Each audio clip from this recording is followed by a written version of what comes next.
Hello! എല്ലാവരും സുഖമായിട്ടിരിക്കുന്നില്ലേ?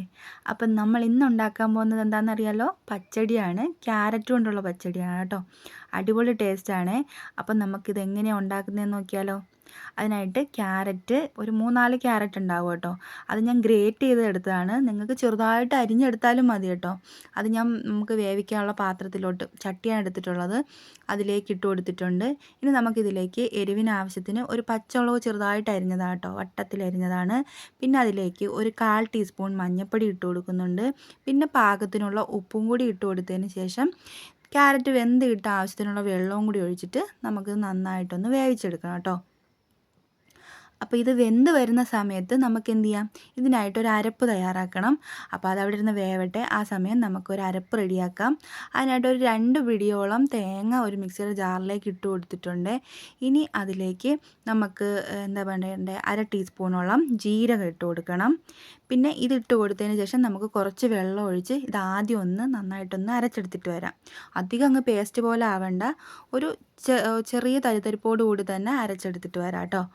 ഈ ഒരു പരുവത്തിന് അരച്ചെടുത്തിട്ടുണ്ട്. ഇനി നമ്മൾ ഇതിലേക്ക് ഒരു 1/2 ടീസ്പൂൺ കടുക് ഇട്ട് കൊടുക്കുന്നുണ്ട്. കടുക് ഞാൻ രണ്ടാമത് ഇട്ട് കൊടുത്തത് എന്താണെന്ന് വെച്ച് കഴിഞ്ഞാൽ ഇത് ഒരുപാട് അങ്ങ് അരഞ്ഞു പോകണ്ട, ഈ ഒരു പരുവത്തിൽ ഒന്ന് ക്രഷ് ചെയ്തെടുത്താൽ മതി.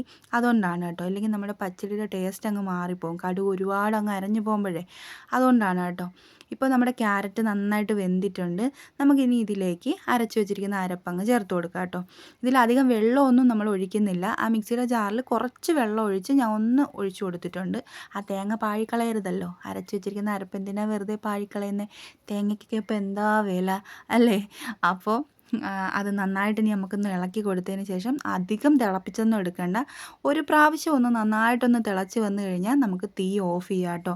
പിന്നെ നമ്മൾ ഈ ചട്ടിയിലാണ് വേവിക്കുന്നത് കൊണ്ട് തന്നെ ഈ ചട്ടിയിൽ നന്നായിട്ട് ചൂടുണ്ടാവുമല്ലോ. അപ്പോൾ അതിലിരുന്ന് തന്നെ വീണ്ടും ഒന്നും കൂടെ ചൂടായി വരും. നമുക്കൊന്ന് ഇളക്കി കൊടുക്കാം. അധികം ഇത് തിളച്ച് പോകണ്ട കേട്ടോ. അപ്പോൾ അതിൻ്റെ ആ ഒരു ടേസ്റ്റ് അങ്ങ് മാറിപ്പോവും. ഏകദേശം ഒന്ന് തിളയൊക്കെ മാറി ഒന്ന് തണുത്ത് വരുന്ന സമയത്ത് നമുക്ക് എന്ത് ചെയ്യാം, ഇതിലേക്ക് തൈര് ഒഴിച്ചു കൊടുക്കാം കേട്ടോ. തൈര് ഞാനൊരു 1/2 കപ്പ് തൈര് എടുത്തിട്ടുണ്ടാവും. കട്ടയെല്ലാം ഉടച്ചതിന് ശേഷമാണ് അതിലേക്ക് ചേർത്ത് കൊടുക്കുന്നത്. ഇനി അതുകൂടി ഒഴിച്ചിട്ട് നന്നായിട്ടൊന്ന് മിക്സ് ചെയ്ത് കൊടുത്ത് നമുക്ക് ഇനി അതങ്ങ് മാറ്റി വയ്ക്കാം. ഇനി നമുക്കൊരു താളിപ്പാണ് ആവശ്യം കേട്ടോ. അതിനായിട്ടൊരു ചീനിച്ചട്ടി ചൂടാക്കാൻ വെച്ചിട്ടുണ്ട്. അതൊന്ന് ചൂടായി വന്നപ്പോൾ അതിലേക്ക് 1 ടേബിൾ സ്പൂൺ വെളിച്ചെണ്ണ ഒഴിച്ചു കൊടുത്തിട്ടുണ്ട് കേട്ടോ. ഇനി വെളിച്ചെണ്ണ ഒന്ന് നന്നായിട്ട് ചൂടായി വരുമ്പോൾ നമ്മളതിലേക്ക് 1/2 ടീസ്പൂൺ കടുക് ഇട്ട് കൊടുക്കാം. ഇതെല്ലാവർക്കും അറിയാവുന്ന കാര്യമാണ് കടുക് താളിക്കണമെന്നുള്ളത്. എന്നാലും നമ്മൾ ഈ ചെയ്ത് വരുമ്പോൾ അതെല്ലാം കണ്ടിന്യൂ കാണിക്കണമല്ലോ. അതുകൊണ്ടാണ് കേട്ടോ കാണിക്കുന്നത്. കടുകെല്ലാം നന്നായിട്ട് പൊട്ടി വന്നിട്ടുണ്ട്. ഇനി ഇതിലേക്ക് 2-3 വറ്റൽമുളക് മുറിച്ചിട്ടതും ഒരു തണ്ട് കറിവേപ്പില കൂടി ഇട്ട് കൊടുത്തതിന് ശേഷം നമുക്കിത് എന്ത് ചെയ്യാം, കറിയിലേക്ക് നമ്മുടെ പച്ചടിയിലേക്ക് അങ്ങ് ഒഴിച്ചു കൊടുക്കാം. പച്ചടിയിലേക്ക് ഒഴിച്ചു കൊടുത്തു കഴിഞ്ഞാൽ പിന്നെ അത് ചൂട് എണ്ണയാണ്. അപ്പോൾ നമ്മൾ തൈരായതുകൊണ്ട് തന്നെ പെട്ടെന്ന് പിരിഞ്ഞു പോകും. അതുകൊണ്ട് തന്നെ ഇത് പെട്ടെന്ന് അങ്ങ് ഇളക്കി കൊടുക്കാം കേട്ടോ. അപ്പോൾ ഇത് നന്നായിട്ടൊന്ന് ഇളക്കി കൊടുത്തു കഴിഞ്ഞാൽ നമ്മുടെ ക്യാരറ്റ് പച്ചടി ഇവിടെ റെഡി ആയിട്ടുണ്ട്. അടിപൊളി ടേസ്റ്റാണ്, ഉണ്ടാക്കാനും ഭയങ്കര എളുപ്പമല്ലേ. അപ്പോൾ ഇതുപോലെ ഒന്ന് ഉണ്ടാക്കി നോക്കി നിങ്ങൾ എന്നോട് അഭിപ്രായം പറയാൻ മറക്കണ്ട.